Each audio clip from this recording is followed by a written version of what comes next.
cadre de la reprise des activités de l'inspection générale municipale, le délégué spécial chargé de la gestion de la commune de Libreville, le général de brigade Jude Ibrahim Rapotchombo, a présidé ce mercredi 28 février 2024 à la base Guari au 2e arrondissement au lancement des opérations de lutte antivectorielle. À ses côtés, les délégués spéciaux adjoints, le secrétaire général, le directeur de cabinet délégué spécial et d'autres responsables municipaux. Merci à l'inspection générale, d'avoir pris cette initiative de remettre en activité cette capacité. Je pense que ça faisait un moment que ça ne fonctionnait plus. C'est bien que l'on remette au goût du jour ce genre de service de la municipalité de Libreville, parce qu'effectivement nous avons un environnement qui est quand même agressif. Et donc je pense qu'il était bien de remettre cette capacité au goût du jour. Et pour cela, je me félicite donc de cette initiative de l'inspection. De même que je voudrais appeler les uns et les autres à l'usage vraiment de tous ces matériels. On ne peut pas à chaque fois recommencer à zéro. Essayons de préserver ce qu'on a pour essayer d'augmenter de prochainement. Après son intervention, ce fut la remise symbolique des équipements et le matériel d'intervention. Il faut noter que l'inspecteur général municipal adjoint et le coordonnateur de l'opération ont présenté les équipements et leurs spécificités. Un fumogène qui sert aux opérations non des massins. Une débroussailleuse qui nous permet d'apprêter le terrain avant les traitements.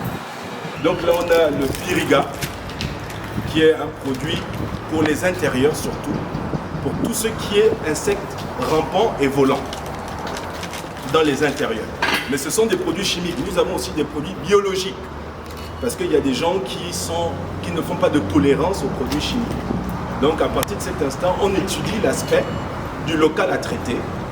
À partir de cet instant, on voit si on procède biologiquement, donc les produits bio, ou on procède par les produits chimiques. Au sortir de la cérémonie, le coordonnateur Olende José est revenu sur les aspects techniques des équipements et le matériel, ainsi que sur l'organisation de l'opération.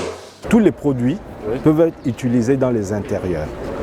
Mais cependant, il est plus nécessaire d'utiliser le Zalan dans les bassins versants, parce que c'est un produit à très large spectre. Et lui, il détruit et en même temps, il chasse les insectes. L'opération de lutte antivectorielle va être procédée sur 2 phases. La phase première, c'est chez les opérateurs économiques. Eux, ils ont l'obligation de faire désinsectiser, dératiser et désinfecter leurs établissements. C'est une obligation pour tout commerce. Et il n'y a pas un commerce spécifique. Ce n'est pas pour les restaurants, non. Selon la loi en République gabonaise et l'arrêté 0039, tout établissement commercial a l'obligation de faire dératiser, désinsectiser et désinfecter son magasin. Concernant les concessions et les ménages, ils ont aussi cette obligation. Mais vous comprenez qu'ici, il s'agira d'une volonté des plus hautes autorités pour permettre aux ménages de s'arrimer à la norme. Les opérations de lutte antivectorielle sont en phase avec les actions de lutte contre l'insalubrité impulsées par le général de brigade Jude Ibrahim Rapotchombo, notamment la journée citoyenne et la restauration de l'ordre urbain.